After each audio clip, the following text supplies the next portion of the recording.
So Aaron with Sunbelt Rentals. Where you from, man? Oh, a little bit all over.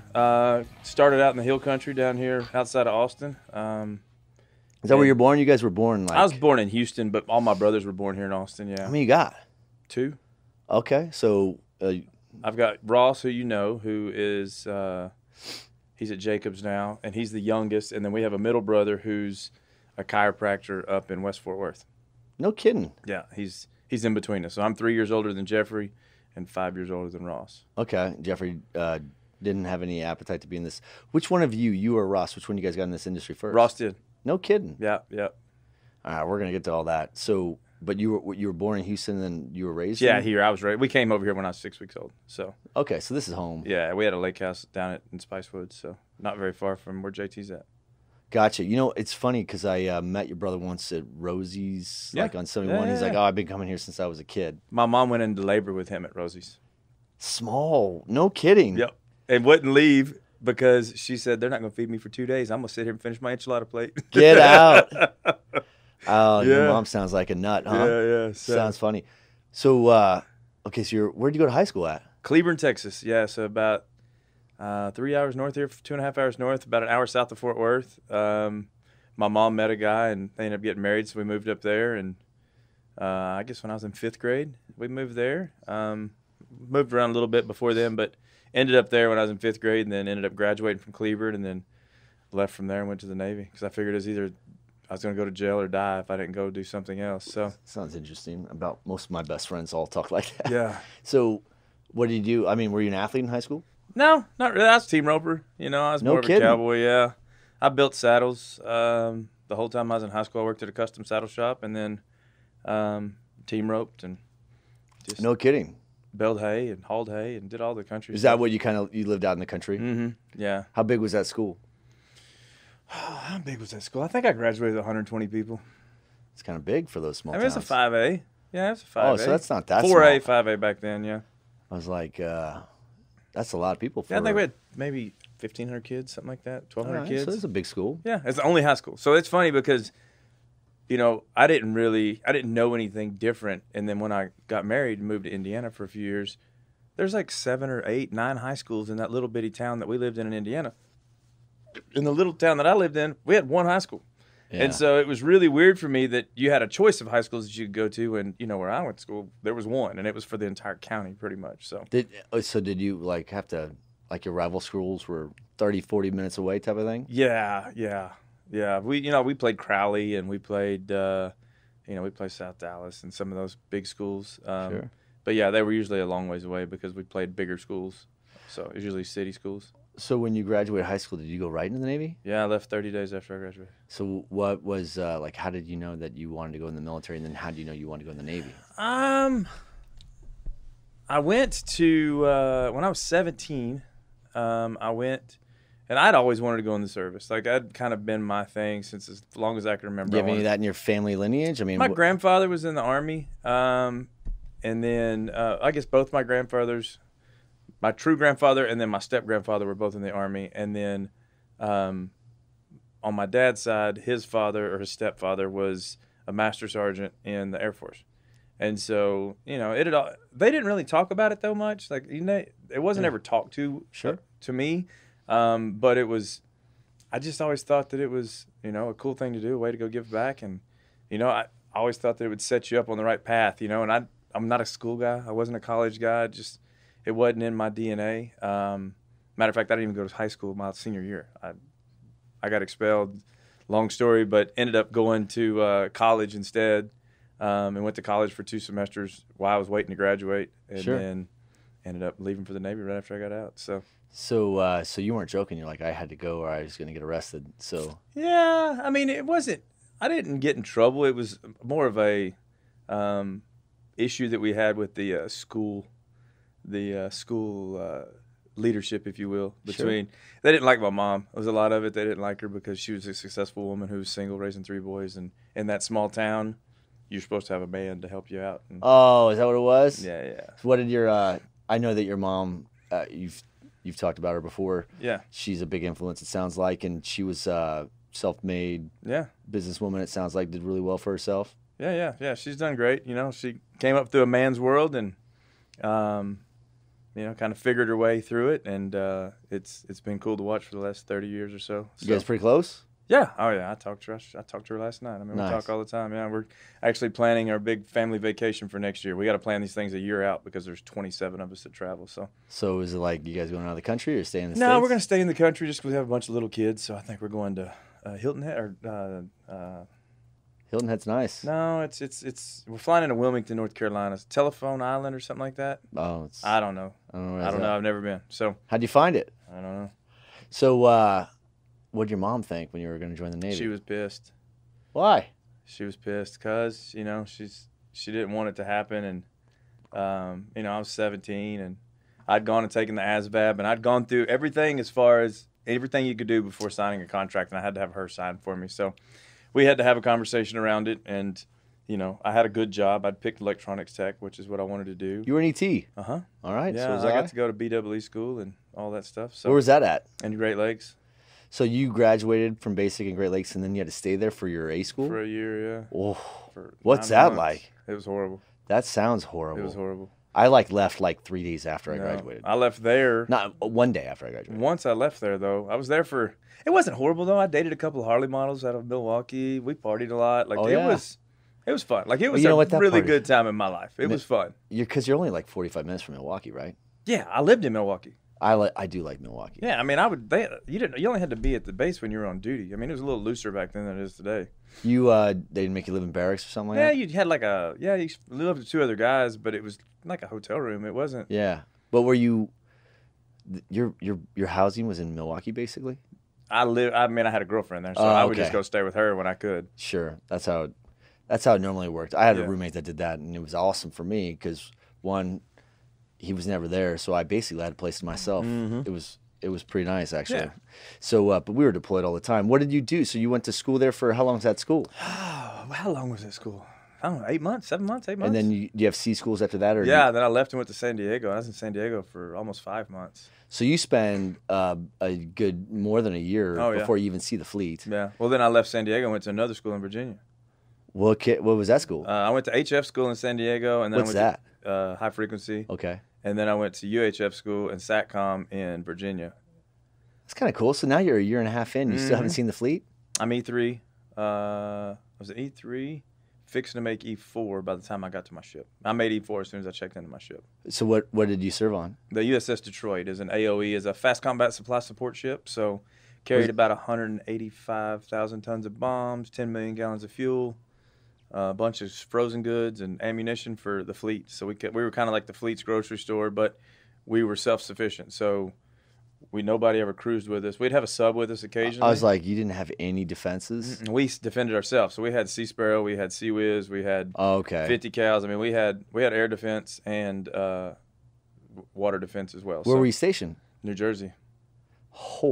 New Jersey. So I know, that's what I did when I got the orders. I was pissed. I Well- was so mad when I got the orders. I was so mad, and because I was number 1 in my class at ET school, so I was supposed to get the pick of orders. yeah. And I ended up getting called out of class for something, and they picked orders They while I was skipped you. gone, and I got Oh. whatever was left. Your instructor did not I like was you. so pissed. No, they did not like me, but I was smarter than they were, so that's probably why they didn't like me. But so anyway, I got the orders in New Jersey. I landed in New Jersey at midnight. What part of New Jersey is it again? Central Jersey, right by Okay. Sandy Hook, right? Okay. So across from New York City.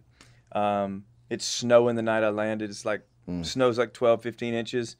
And we're cruising to the base, and this big old 14-point buck walks out in front of the car that I'm in. And I was like, okay, this is going to be pretty cool. And it actually was just beautiful. I mean, Yeah. we had a really good time in New Jersey. You're on the Jersey Shore. All this people watch everything about MTV and all the stuff with Sookie and all those people. But it was cool. I mean, it was like that. I mean, it was – you partied every weekend, and you had the Jersey Shore in the summertime. Now, the winter sucked. It was a little cold, but Ugh. you just go to the city. I mean, we were in New York City. We'd go to New York. We'd get up at – we'd get off work at 3:30, 4 o'clock, go home and take a nap. We'd be in the city by 10 p.m. We'd party till 6:30, haul ass back to the ship, work Make all day quarters, long. Make mustard. Yeah. Make mustard, work all day long, go back home, take a nap, go back to the city, party. And we'd do 3 or 4 days in a row just I gotta partying tell in New York. it's an interesting fraternity, Yeah. living through all that stuff because I I think about all the stupid things, and you're a sailor too, so I imagine some of the things you did. And then I have a kid that just graduated high school, and I'm like, I don't know if I want him to go make the same stupid decisions that I've made, I guess. But I mean, I guess it's inevitable. He's going to go do his stupid things like Well, I have did. a 20-year-old in the Navy. Oh, wow. Yeah. So What's his rate? He's AT. So he'll be Okay. an aviation electronics tech. We'll hire him when he comes he'll out. be AET. And if talking about stupid decisions, he's in Pensacola, right? Hanging out on the beach every weekend. Rough life. I think the first weekend he was there, he met a gypsy. Nice. The second weekend they went out to the beach, he met a 33-year-old chick who's hitting on him.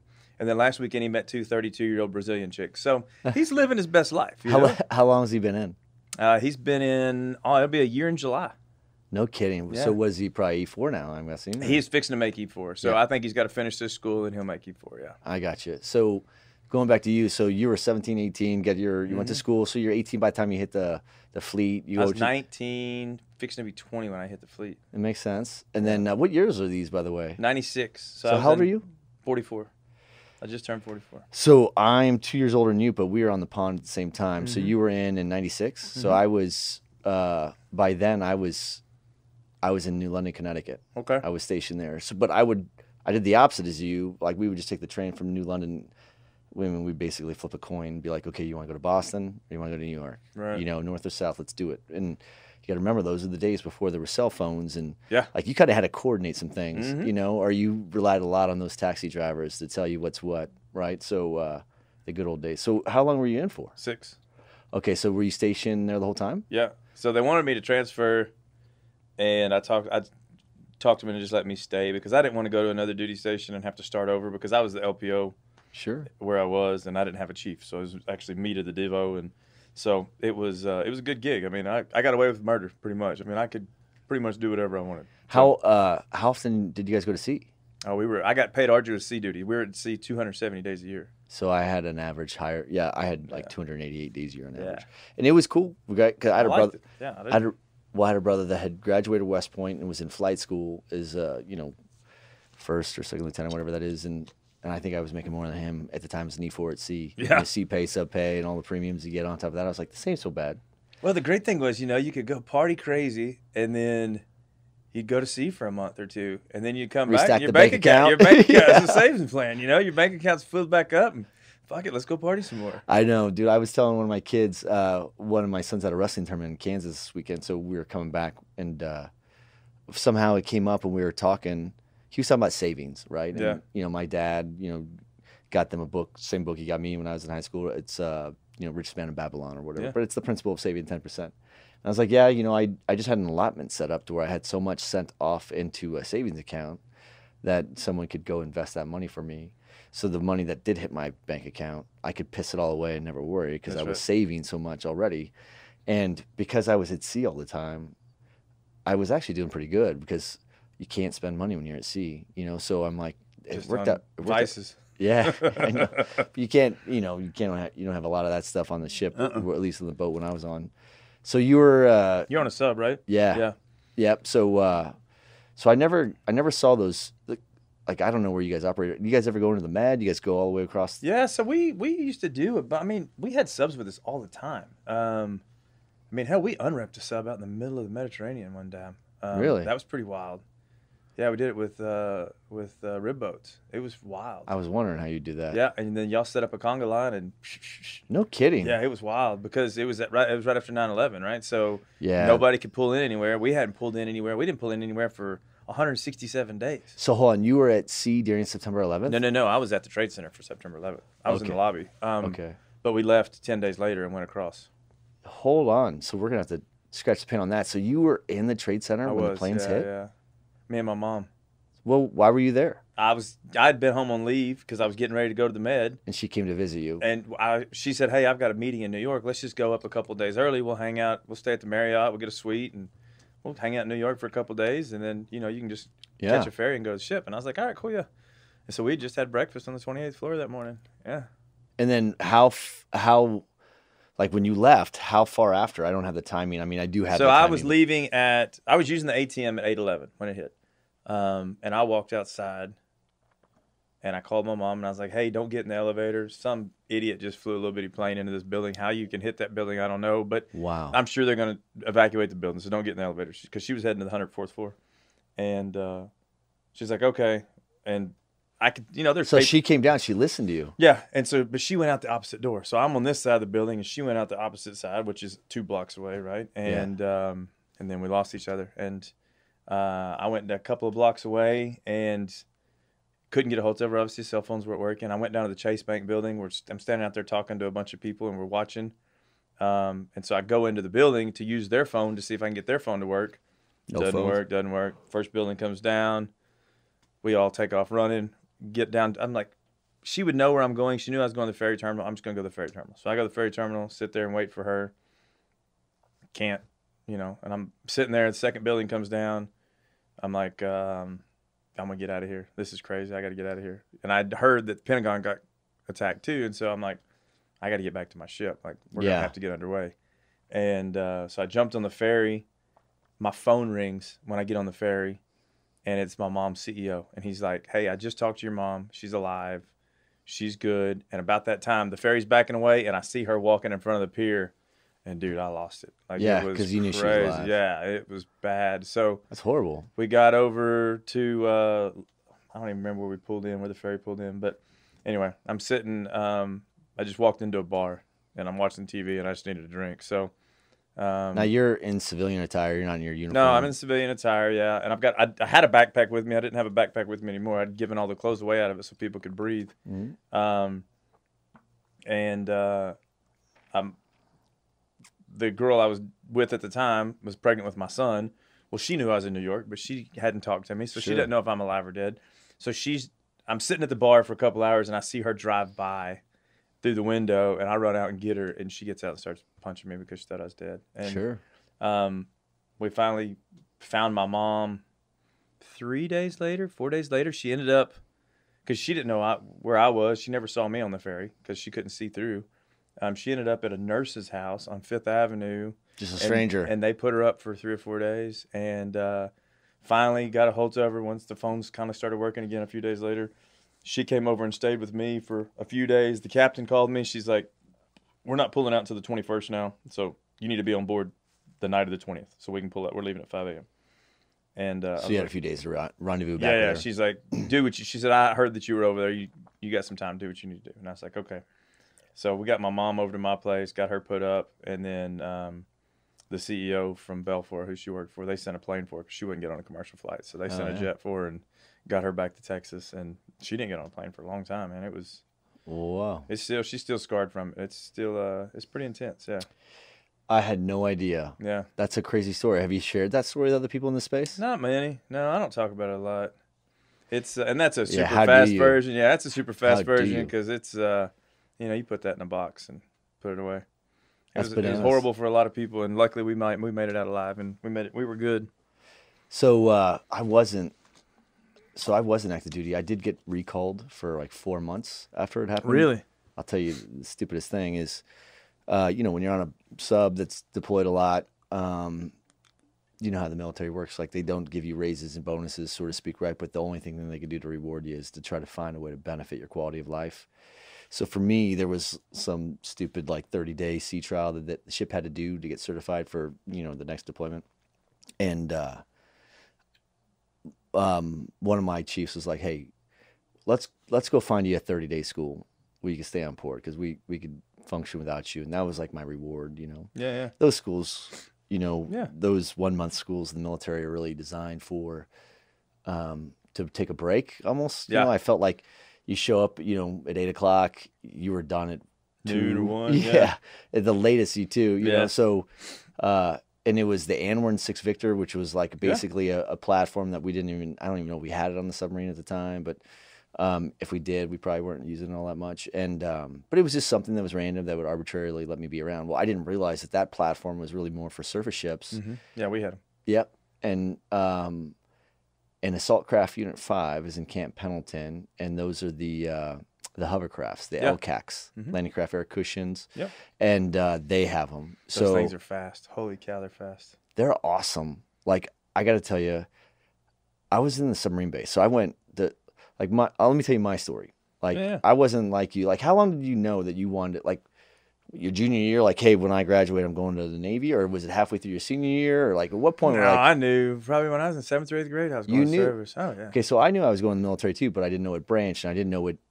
So the reason I went to the Navy, I thought about the Air Force, and but I wasn't big on the Air Force. I always wanted to fly, right? I mean, and I'm a pilot now, and I didn't. Are Get you to, really? yeah, I didn't get to do that until I got out of the service. I had to do it privately, but I always wanted to fly, but my eyes weren't good enough, and so I went to go talk to the Air Force just to kind of learn some more about it, and they were closed, and the Navy was open, and Of course, I'm sitting there looking, and I got Army and Marines, Air Force is closed, I got the Navy.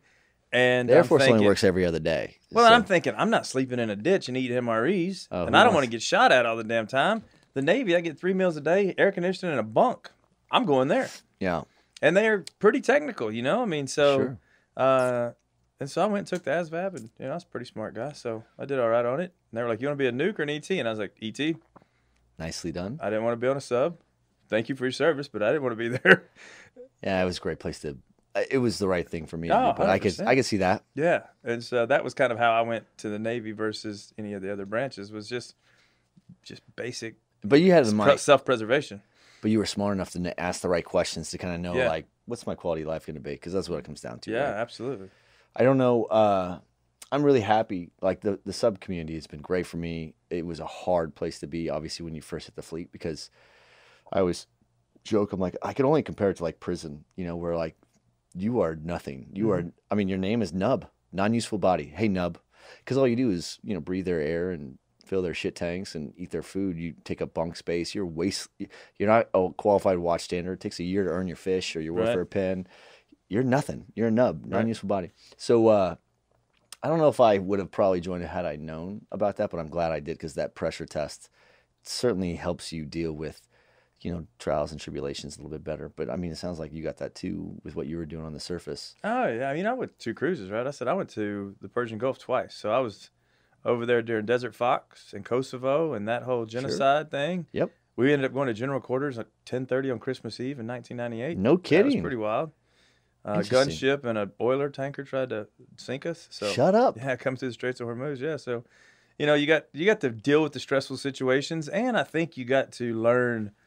I think what it taught me was leadership more than anything, right? So, I mean, I've always been a type A personality, but it wasn't always the right type A. Where now I think that I learned to listen more. I learned to take other people's opinions. Just because they're junior to me doesn't mean that they don't know what they're doing. They all went to school just like I did to learn Sure. their place. So. And then having to deal with the higher ups, having to deal with the captain. I mean, I sat in the captain's office a lot in different meetings, and because I'm running all their communications, and so she wanted me in the meetings a lot, or he wanted me in the meetings a lot. I think I went through 4 captains while I was there. So Wow. How long were you on that ship? 4 years? 4.5 years. So what's it like on the surface? Do they make you get your warfare pen? Is it Oh, yeah. required? It's mandatory. No, it's not mandatory, but I was one of the, my chief and myself were one of the ones who, they didn't have a warfare program on our ship when I got there.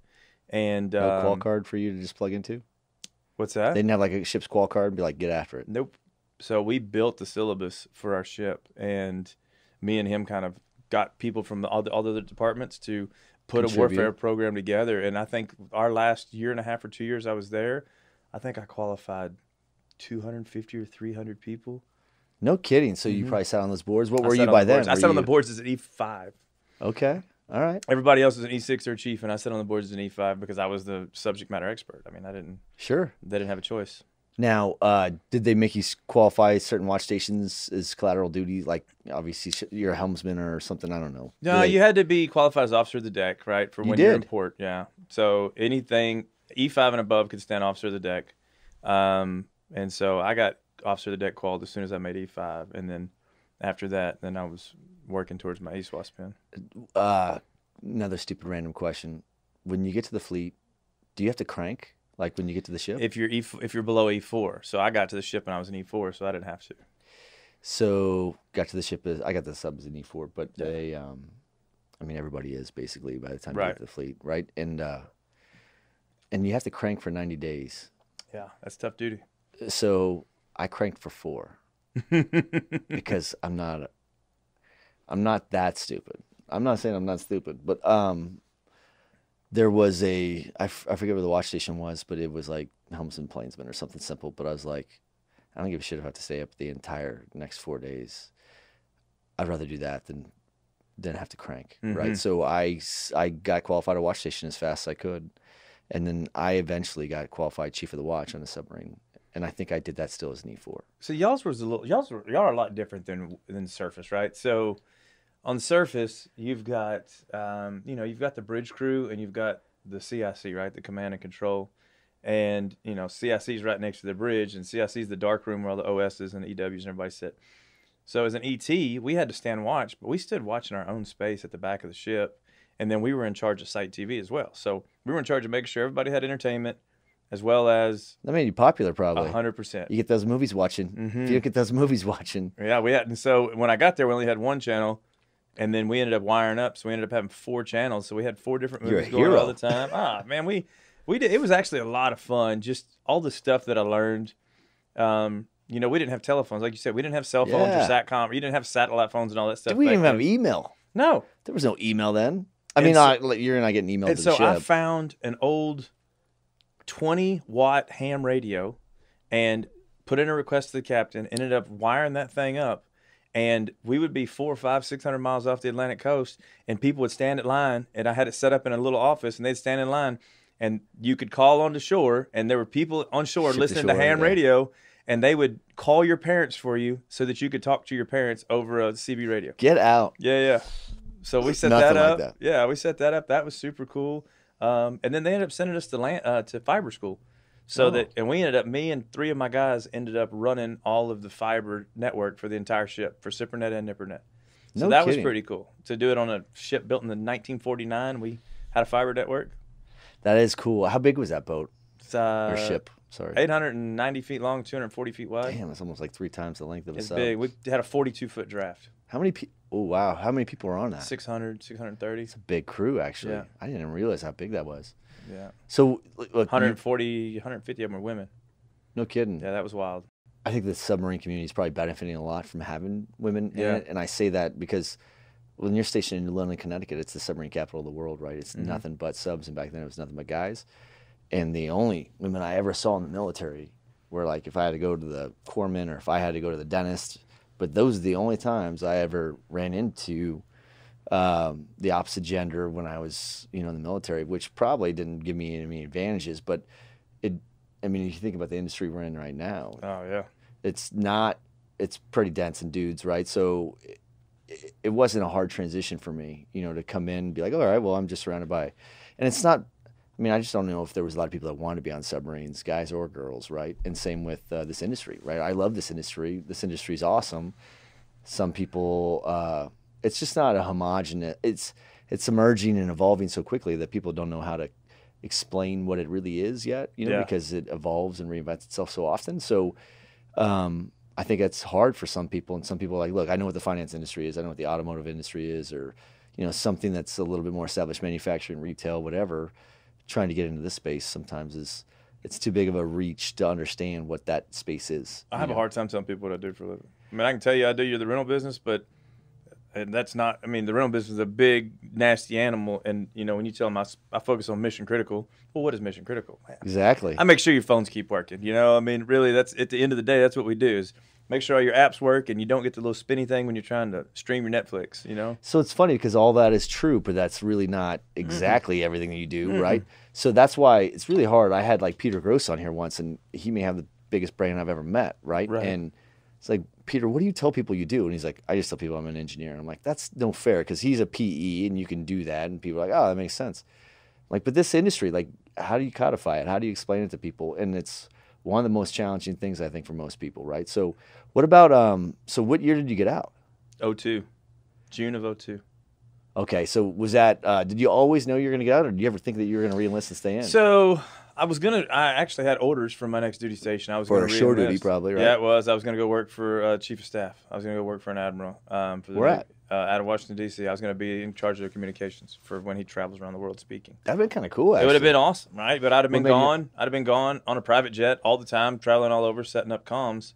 And I had a son, right? Okay. I had a son 3 days before I pulled back in from Afghanistan. So, No kidding.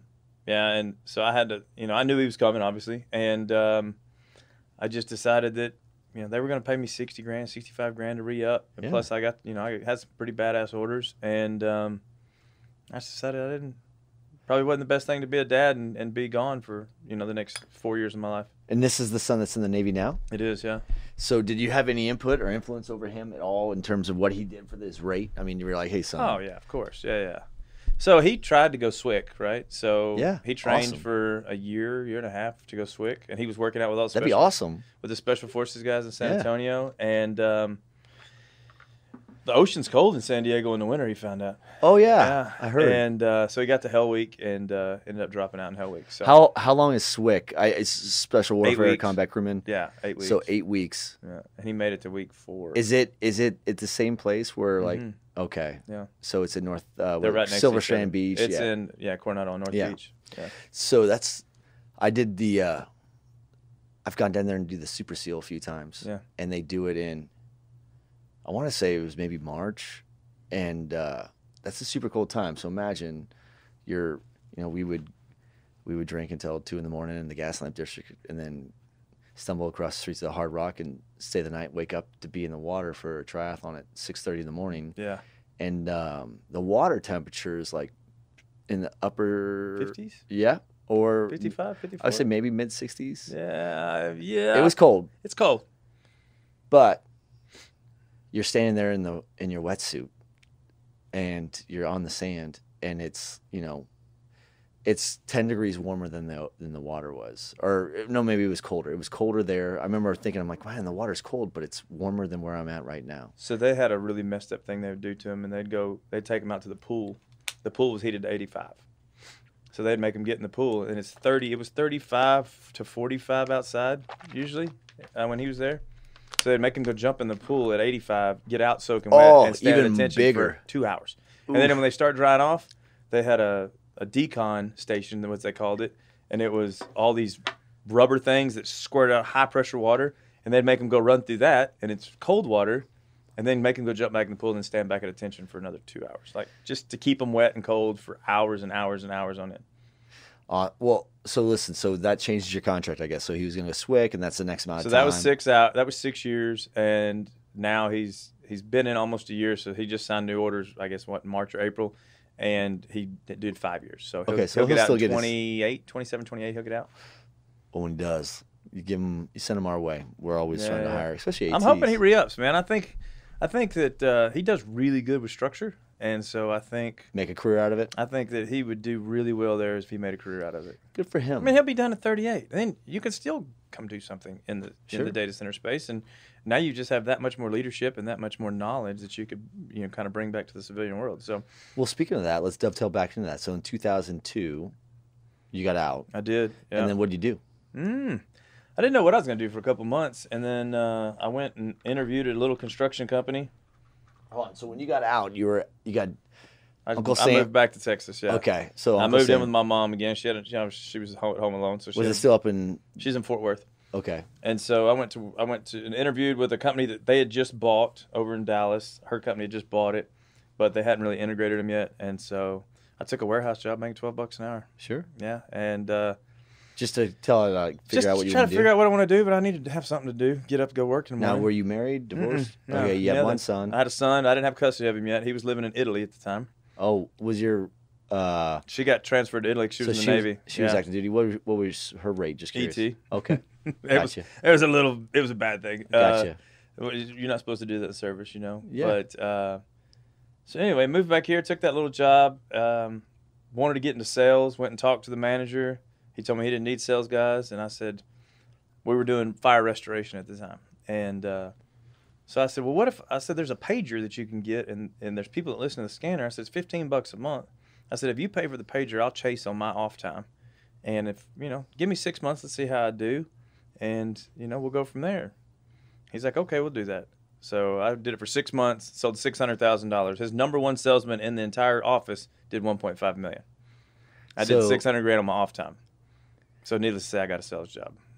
So now, well, your mom worked there, right? She was an executive. Okay. Wow. And how did you know that you want to get into sales? Just because it was when I was out, I would go out on jobs as crews and stuff, and it was always fun to talk to the people and Sure. talk to the customers and kind of have that interaction. And I could always upsell stuff when we were out there, and I just thought it'd be fun. What were you selling? Fire restoration. So your house would catch on fire, and I would walk in with the firemen as they were putting the fire out, and convince you that you needed to hire us to pack your house out and do the restoration on your house so that you could get back in as quick as possible. No kidding. That And was the business. And I would negotiate with the insurance company on your behalf. Damn, how did you learn all that? I don't know. Okay, so I mean, I was in the restoration business a little bit growing up, right? Because my mom's always been in that industry, so I've always kind of been around that industry a lot. So I mean, it was. So you knew the dialect. I knew that. Yeah. So you kind of understood it. So and then how long did you do that? So you shifted after 6 months into full-time sales? I did that until I got married. So I got married in 2008. So from 02 to 08, I got married in July of 08. Were you up in Fort Worth still? Mm-hmm. Yeah. And she was going to move here to Texas, and I bought a piece of property out by Lake Worth, and we were going to build a house. And about 60 or 90 days before we were supposed to get married, she lost a court case that was so she could move to Texas with her daughter. And she called me and told me that she couldn't move, and I had to move to Indiana. Is that why you were in Indiana? Or we could call the wedding off. Yeah. Which part of Indiana were you in? Southern Indiana, Evansville. How'd you like it? Didn't. Okay, what It's like prison, kind of. Oh, I got you. It's one of those. It's real flat, It's just the people are just different. I like Texans. I really do. I love Texas, and so you're very Texan. That's why. Southern Indiana is just they're Yankees. I mean, they're across the Mason-Dixon. You know what I mean? They're just a little different. So it was. I mean, it was okay. It's 12 years. It was a long 12 years, but you lived there for 12 years, and then once I guess her daughter was old enough. As soon as they graduated, and we left. They graduated in the end of May, 1st of June, and we left in 1st of August. So when did you move back to Texas? August 6th of 2020. No kidding. All right, so listen, let's back up though, because when you moved to Indiana, were you still working for your mom? No, they didn't have an office there. So it was 08, 09, right? Economy crashed. Literally right after I moved, I resigned, and Belfort was great though. They paid me for 6 months after I left, just because they knew I was transitioning and they knew the reasons, and so they kept me on the payroll for a little while we were trying to figure it out, and I couldn't find a sales job. Everybody wanted you to have a master's degree, and I didn't go to college, so it was hard to find a sales job doing what I wanted to do. So I started a little credit card company and started hustling credit cards and doing the processing for small businesses, and I signed a couple of hundred accounts in about 6 months, and we were making good money. I was doing good. You were just making an overlay off every transaction? Yeah. Still do it today. I mean, we still do that now. No kidding. Yeah, it's great. So we did that, and a guy at Belfort, actually, Agreco was a company right there in the industry a little bit, had approached Belfort to ask him if he knew anybody in southern Indiana, western Kentucky. They needed a sales guy. And he's like, man, I know a guy, but I don't know if he's looking. And so the guy called me, and I drove over to Illinois to meet him, and he offered me a job on the spot. He's like, you're exactly what we're looking for. So Greco, isn't it? Yeah, Agreco. Okay, and what do they do? They do same things, kind of power HVAC, generators and chillers and stuff like Really? that, but more industrial. Back then, it was more industrial.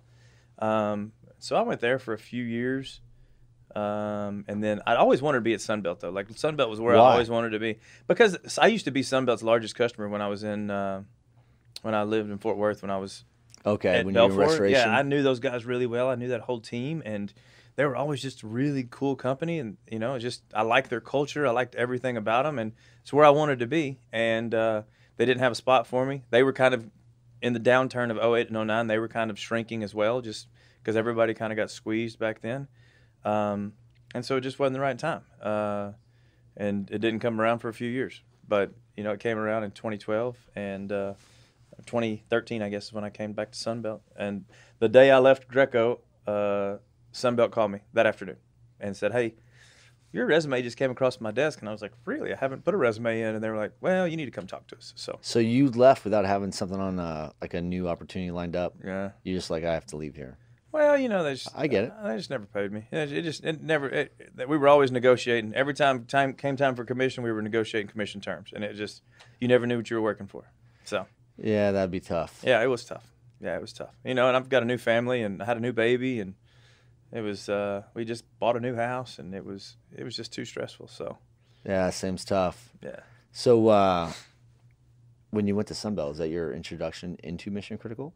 So I didn't start Mission Critical. It was funny how I got to Mission Critical, because when I started at Sunbelt, I was the national account manager for Belfour. Sunbelt wasn't doing very good with Belfour. I knew everybody at Belfour. Yeah. So they were like, help us build that business a little bit. And so I did that for a few months. And another guy who actually my mom used to work with had come over to Sunbelt, and he had started a division called Industrial Climate Control, which was chillers and chillers and air conditioners, and a lot of the same stuff I'd done at Agreco. So I was pretty hip to it. So they asked me to go to his team, so I went to work at his team, and I was there for, I don't know, maybe a year and a half, 2 years. And then they started this Mission Critical division. And I was like, they kind of pitched it to me, and I was like, no, not really what I want to do. It sounds like a lot of travel, and I had a pretty good gig. I was making decent money, and I didn't have to travel a whole lot. And if I did travel, I just drove. You know, it was usually within a couple hours of my house. So if I wanted to be home, I could, jump in the truck and get home. And they were like, no, you need to apply for that position. So I called my brother, right, because he was in the space, talked to him about it a little bit. What year was this? This was this would have been 2016, 2017. Okay. Where was he at the time? He was at Clear Result, I believe. Okay. I think it was before he went to Schneider, so I think he was at Clear Result. Sure. So, trying to get some context because I was talking to him back in those days. Yeah. So, chatted with him a little bit, and we were unsure of how that dynamic was going to work. Just because we are different guys, we run business different, but at the same time, I think it was really good for us. It had its hiccups, just because we're interacting with the same people. So, No, look, honestly, I didn't know you guys were related for years. Yeah, and it wasn't on purpose. I mean, it was just we run in different circles a lot. It's gotten a lot closer now. We run a lot of the same circles, but it was took that spot and started traveling. I traveled 240 days a year for the first 3 years. What was the focus? Just trying to build our brand in the space, Because you guys are the biggest now in the space, it seems like. Yeah, we're the biggest in the space for sure. So starting from zero, though, it sounds like you were there. Well, I think we did $6 million or something like that in the space. But just as a byproduct of having done work with groups that were already using you for other verticals. Pretty much Whiting Turner was pretty much who we were doing business with. So, and Dave Smith was kind of in that space. So me and him were pretty much connected at the hip for the first few years, and just running and gunning, just doing everything we could to kind of figure out the space. So who were you targeting back in those days? Like operators, enterprise groups? Electrical contractors and GCs. I got you. Yeah, ECs and GCs are still, I think that's still our bread and butter. Is it really? Oh, yeah. Yeah, I guess the operators don't go to you direct. They're starting to. Are they? Yeah, that's interesting. Yeah, they're starting to. Interesting. For their owned equipment, they want us to do the maintenance on it because they don't have the staff to do the maintenance or the knowledge. They can go buy it, but they can't maintain it. I mean, like you got to Sunbelt when they were already doing something. You were saying it was Whiting Turner was your primary client. And then you guys, how did that work? I mean, since you started building up, because you guys are pretty massive now. So, yeah, I mean, we really got into, we had the hyperscalers that started really going aggressive. And they didn't have a good plan on how to overcome all the equipment that they needed, right? And so we came up with a plan on how to do on-sites and how to do it successfully. The first few weren't very great. What do you mean by that? We essentially open a rental depot on the site so that you don't have trucks coming in every day. You reduce congestion on the site. You can have everything on the site. So the sub can come right there and pick it up and take it into the building that's 200 yards away. They're not waiting on people to deliver it, just in maintenance. So we had technicians that were on site. That's where they were stationed. So they could, instead of having something that's broke for 4 or 5 hours, it was broke for 20 minutes, right? Sure. So it was just a lot more efficient in the long run. Was that a standard practice, or did you guys introduce it? We introduced it, yeah. It wasn't a standard practice, and now, obviously everybody's copying us, but that's a smart idea. But it was cool. I think we've got 16 or 17 of them going on right now around the country. So you basically said, I'm just going to bring everything to you. I don't know what you need, but when you need it, I'll have it ready. That's right. It's pretty smart. Yeah. Because I guess it makes more sense.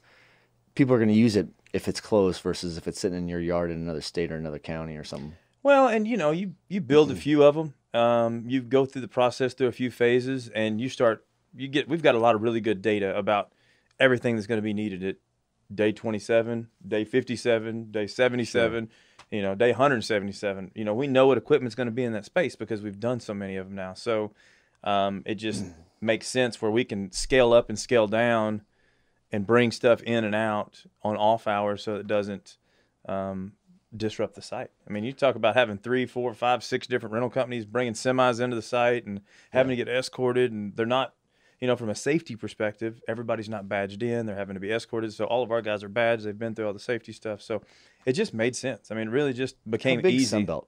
How big is I think we're chasing 8 billion this year. in terms of like people, like how? Oh, 18, 19,000 in the Okay, U.S. So where's it headquartered at? I mean, where's Fort it- Mill, South Carolina.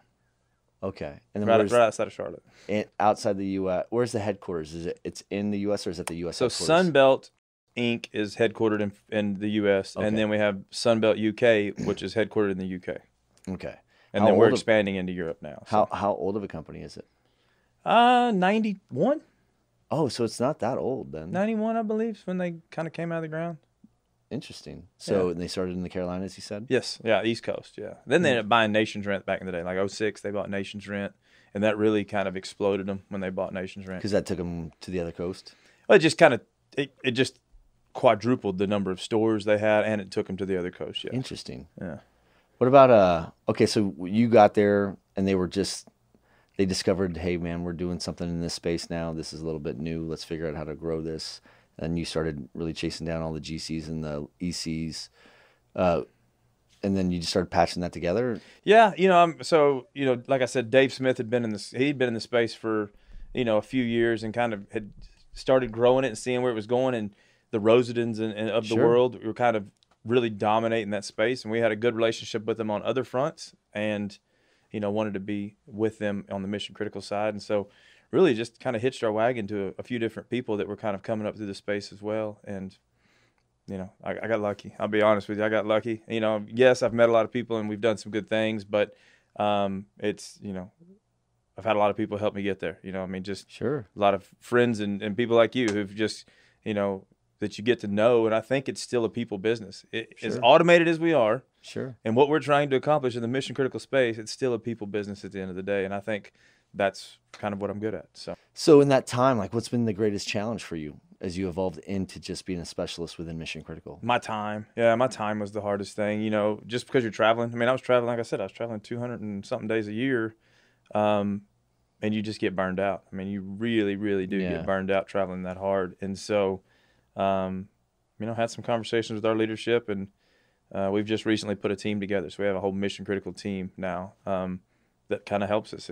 They're more regionalized, and so they can really dig into those specific projects. You've got all these colos coming up too right now. So the colos are a big focus for us because they're smaller projects, but I think that they're just as impactful because you can pick up a lot more of them from our perspective. And, those guys have a lot of capital behind them and they're cranking. Oh, for sure. And now I think about it, I'm like, we contracted you guys direct a few times. So, yeah, I guess you have to kind of play on all sides. I mean, you have the whole ecosystem that you have to kind of sell into, plus the enterprise end user and the operator. Yeah, yeah. So the pull through rate through that ecosystem. I think the operator side of it right now is with the supply chain issues that we're seeing. They're coming to us a lot more because of lead time on engines. Because of lead time on generators, whether it's switch gear, we were running transformers. Yeah. Yeah, and so, but the problem is everybody is. We don't there's not enough fleet in the United States that's temporary to take care of just the mission critical space, much less the other $150 billion worth of normal construction going on. So it's a challenge for us right now. So, we've been a commodity for so long. We're not really a commodity. We're a strategic, integral part of making sure that your project's successful. And I think that that's a really different place for us to be right now. And it's kind of an exciting place for us to be as well. To speak to that, I'll tell you something that was interesting. I did a podcast. One of the first ones I did was like either Data Center Frontier or Data Center Hawk, both great podcasts. And they were asking me what we saw as a trend on the owner's rep side, because obviously in addition to what we do with DCAC Live, the Conference and the Revolution, Overwatch Mission Critical remains the primary focus for what we do. And we get to work in all the, half our clients are enterprise, so we get to work with a lot of cool enterprise end users, but the other half are really sophisticated data center operators. So we get to kind of analyze and interpret those trends that we see. And I said, and one of the questions that was asked, it was like, what do you see as one of the greatest trends? And I said, I think that I'm seeing the ecosystem is who kind of picks partners and crowns king right now. Because think about it, right? If you're an operator and you're going head to head against two other operators in a market for a large program, only one of you can win. And that group that's going to win will most likely win based on their ability to show a very transparent or predictable path to delivering the product on time, right? It comes down to how good they are aligned with their partners.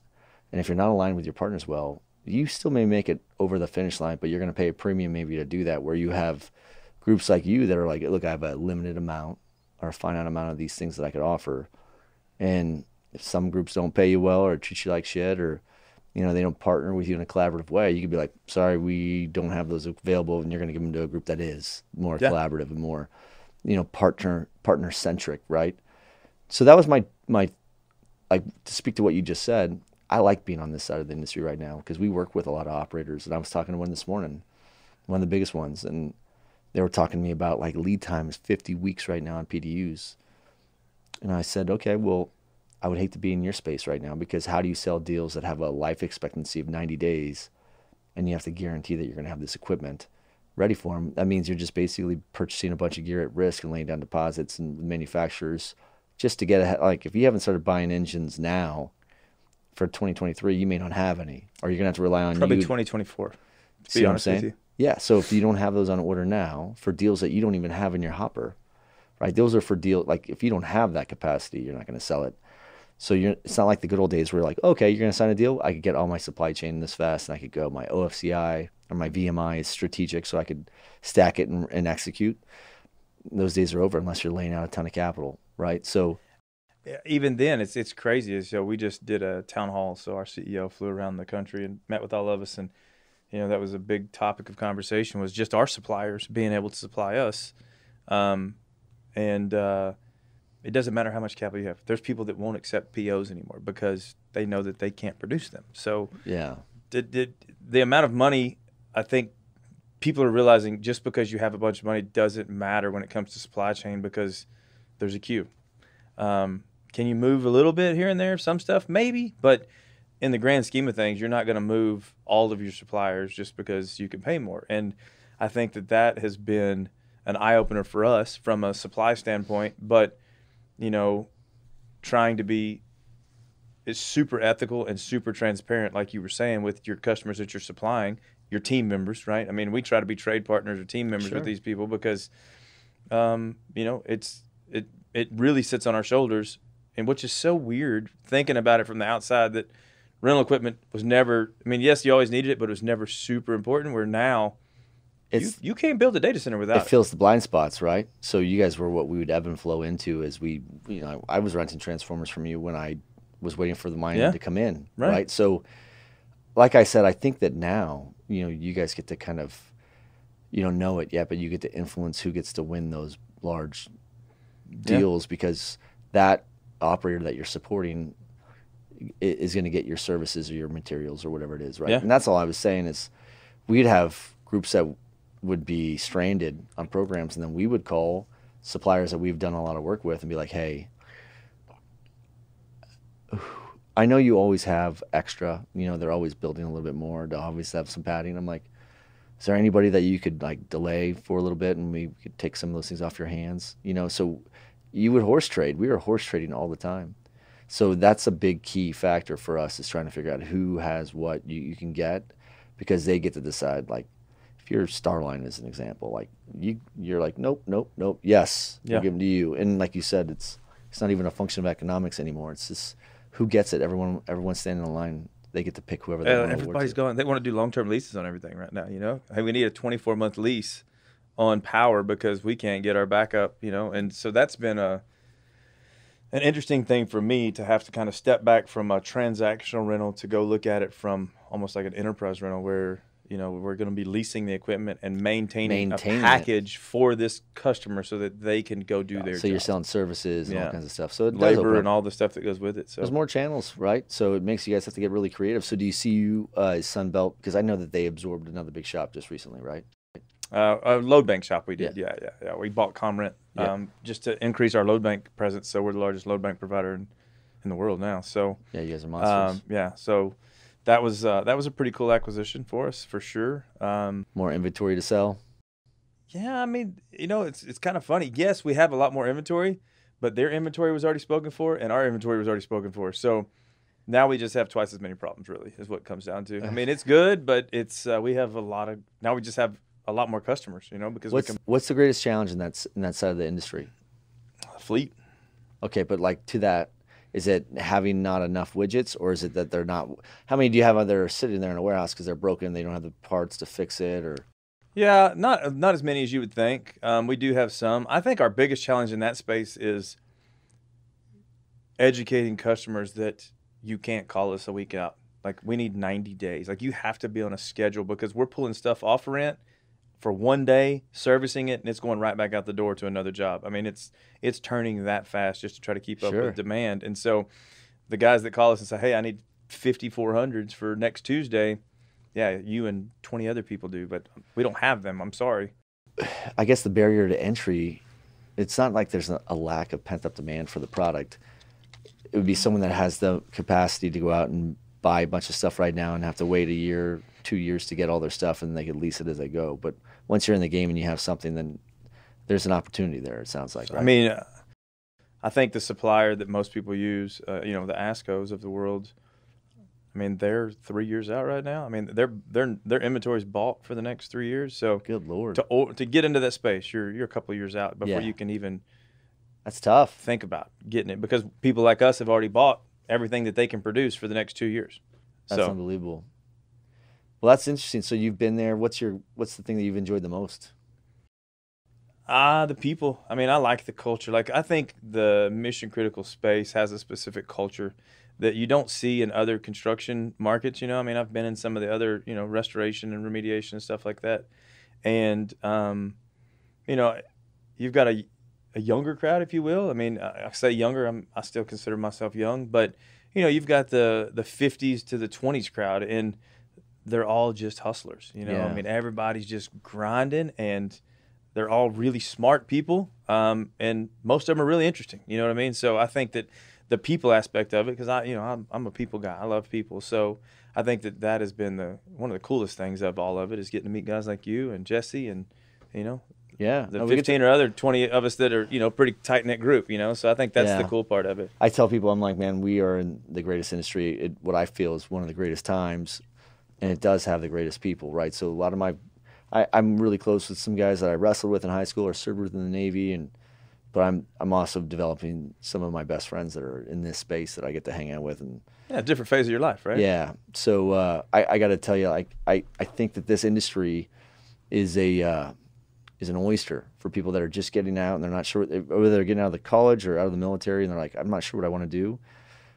You can't pick a bad job in this space. Like, just get in the game and get on the field. And then if you don't like what you're doing, if you don't want to be behind the home plate and you want to be in the outfield, go find a job that lets you do that. There's 10 people out there that'll hire you to go do that. Yeah. No doubt. So what's the greatest challenge for you guys? You guys having a challenge hiring people? We are. I mean, just like everybody. Yeah. I think we've got 1,400 open spots right now. It's crazy. The trades is what's hard for us. I mean, we need technicians. Technicians are really, really tough for us to find. Truck drivers, hard for us to find. I mean, we're the 22nd largest trucking company in the country. Really? And we're a rental company. Yeah, I mean, that's but how many that's a trucks. That's how byproduct. many trucks we have on the road. And so, trying to find that type of labor is really, really tough for us right now. Sure. It's tough for everybody. Yeah. There's a lot of growth in this space. So, like, you have groups, the largest electrical contractors in North America, like, I need to hire 1,000 people. Mm-hmm.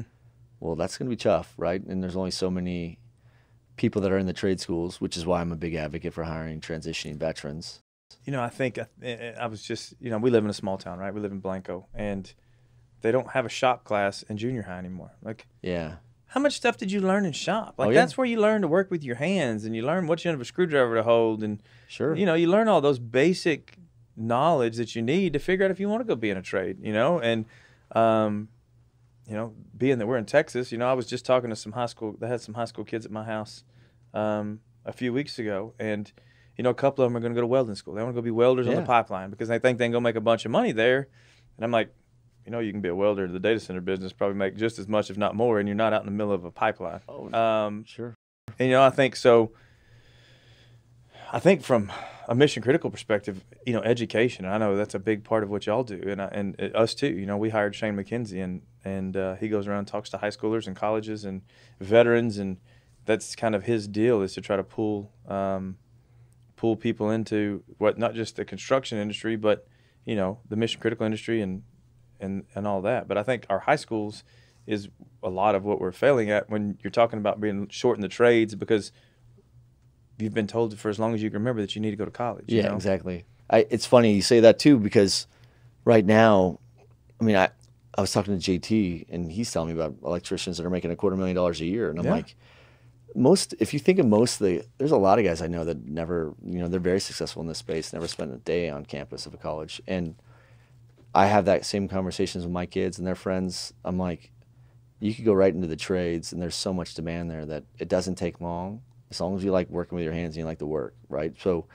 I think that, we grew up in the same generation where, go to high school or go to school and get good grades, go to college, do well, and then you get a good job and you make good money and then you're happy type of thing. But the reality is there's so much more the world offers now that you could still, be significant in what you're doing and bring value to whatever you're doing. You don't have to necessarily go to school to get it. Right. So like I have a kid that just graduated high school, he's going to college, but it was very clearly put to him, I'm like, look, if that's what you want to do, then do it. I think it's great. If you don't, there's a lot of opportunities in the trades, and especially on the electrical contractor side, mechanical. They just can't find even low voltage structured cabling. We have you're talking about how you're a logistical company now that is, in addition to renting, you're trunking, and you do those things as a byproduct for your own scalability and growth. We did it for ours, where I had to go out. You're former Navy, so when I came out, you're an ET, I'm an ET, and there's companies like Bradley Morris and Orion, and those were the most prevalent. They were finding the, military candidates coming out and placing them. There's a couple other smaller ones, people kind of spin off and start their own, which is great. We used a bunch of those groups to staff our growth, right? So we went from 2 people to, between 40 and 50 right now, I think. And the reality is we were hiring recruiters for that. And then paying them a lot of money to go find those people. Finally, it just didn't pencil as well if I went out and hired my own recruiters. And I did that much like how you guys got into the trucking industry, right? Because it was the easiest way to guarantee something. For me, I went out and hired dedicated recruiters that were former military, that have recruiting backgrounds in the military, but they normally went and took jobs as a recruiter for a general contractor or something else. And I was like, I need you to find more people for us. As a byproduct of that, we ended up finding almost a surplus to support. So we had our own needs, but we'd find people that maybe they didn't support us or they weren't the right fit for us, but they were a great candidate and we wanted to help them go find a new job. So we would make phone calls to these contractors, be like, hey, we would just throw the resumes over the fence. Finally, one day I was like, how about we just do this? Why don't we just charge a very cheap rate for recruiting and help be another channel to help transitioning veterans find a new job. But our focus isn't on the whole. We're only focused on data centers, right? Because this industry, I think, has so much pent up demand. According to what you read, the existential threat of this industry is that there's just not enough people to support the growth. There's 2,000 people coming out of the military every month.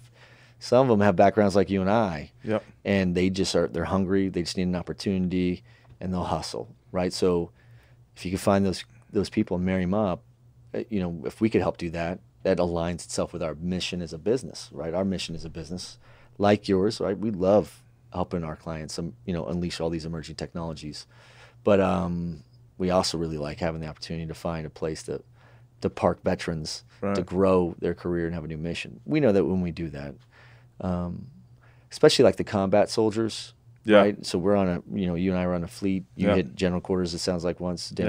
I got to do some cool stuff too, but we're not normally at the same level of danger that those guys are at when they're getting shot at all the time. This space, I said this on another podcast once, but I have learned that some of the best employees that I have are the ones that have been pressure tested in combat, because they're so much more mellow. Like yes, like this is a very, you know how intense these construction projects are on the data center side. I mean, you could be over budget, but you could never be late, and the other KPI is you got to make sure you're sending everybody home every day. No one's getting injured. Right. Safety's a factor. Right. It's the number one factor. But those projects, it's only a matter of time until something goes wrong. How many times have you been called with an emergency because they blew up a UPS during commissioning or something, right? And you're like, okay, I'm scrambling. All the time. All the time. All the time. So you're in a triage mode all the time. Well, the people that are best suited for triage modes are those that are trained to go into combat where there's a battle plan, but then the bullets start flying and then they just have to figure out how to achieve the objective, regardless of the collateral damage or, the casualties Right. that happen throughout the strategy. And, Marines and Army guys seem to be like, I have all kinds of 11 Bravos on my team. Bullet sponges. They weren't ETs, but they really, really do well in high stress situations. They just moderate their emotion so well that they're able to power through those challenges. And that's what happens on a construction project. Yeah. But for me, it really opened my eyes and said, look, you don't have to hire Air Force Power Pros and Navy nukes and all these things. There's a whole slurry of people that come out of the branches that are hungry. Like you could be the first OVITA candidate we ever hired, Overwatch Veteran and Transition Apprenticeship, was an aviation boatswain's mate. And she had launched like 150,000 planes off the top of a carrier deck. Now, she worked for us, but we started a recruiting company. And imagine you come from an aircraft carrier that's 5,000, 6,000 people. Yeah. And now you're at a startup with, at the time, we had like 20, right? That's a huge shift for someone coming from a carrier versus someone coming from a smaller ship. You're on a 600-person, mine was 110, 112 people. Right. So I said, well, let's go find you a bigger ship, and we placed her. She's actually at Rosedon now, right? But the reality is we feel really good that we helped introduce this talent that otherwise would have probably never found their way into this space and then found a new mission or a new purpose for them. And they, even if it wasn't our shop that was the right one, as long as it stays within the vertical, we're like, hey, go work for one of these groups. So, helping groups like yours solve labor problems, that's our biggest challenge right now too. That's all we provide is labor. Yeah. So finding ways to translate what these people are doing as they transition out and then figure out how to help navigate them. Because I don't think anybody had a roadmap for you, or you wouldn't have been working at a warehouse, No.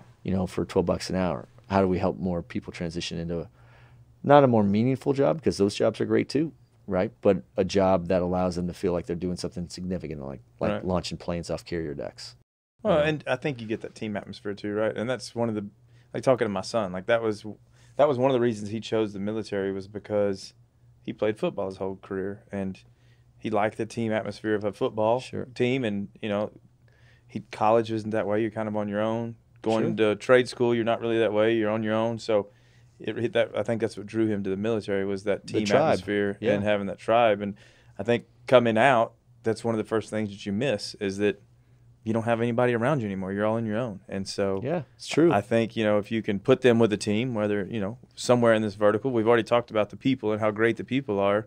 Now they have that support system around them again, and they're not on their own. And I think it's where they thrive. It's just trying to create another channel for them to discover when they're Yeah. going to taps, where they're, man, a lot of these guys we're talking with now are 30, 60, 90 days out, right? But I wasn't looking at that stuff when I was 30, 60, 90 days out. I was deployed all the time. I was still overseas, right? Right. I was like, guys, I'm not thinking about any of these things. When I came out, I went right back to school, figured out something, because I'm like, at least here I'm moving forward still.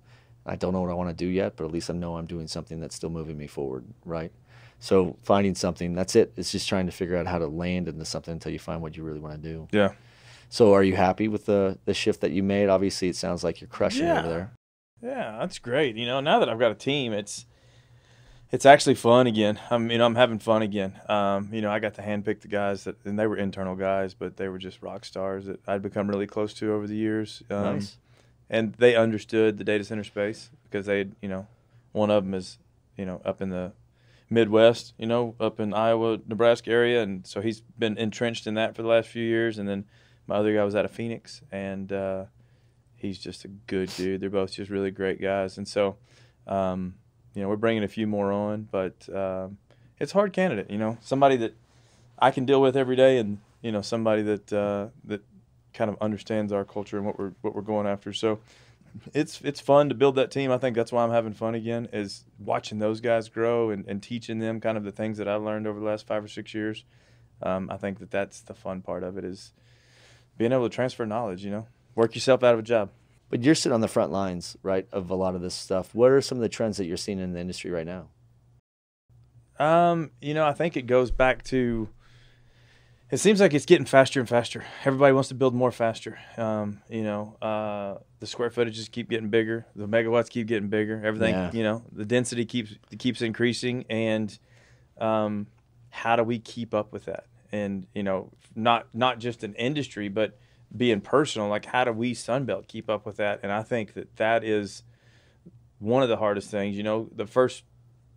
Most of my mission critical career at Sunbelt has been chasing hyperscales, which was pretty easy. There was one or two that started every couple of years, and yes, it was long sales cycles, but you could kind of keep track of that. Now, we've got hundreds and hundreds and hundreds of projects going on at all different varying sizes, and so trying to keep your arms around that right now and there's a new one that starts every day, it seems like, or every week at least, that you start hearing talk of another one that's coming down the pipe in 60 days. So I think that's been one of the challenges, is trying to keep up with that, and I think that having a team has really helped with that. And then, from a trends perspective, people are going to keep pushing until the dam breaks, and I don't know how long the dam will hold. We don't have enough supplies as it is, and so that's one of the concerns, is does the bottom drop out of it at some point? And that's probably one of the things that scares me the most, is we go from doing this much to this much because it's just physically not possible, right? We don't have the supplies to do it. And, if you'd have looked at this 2 years ago, you're like, there's no end in sight.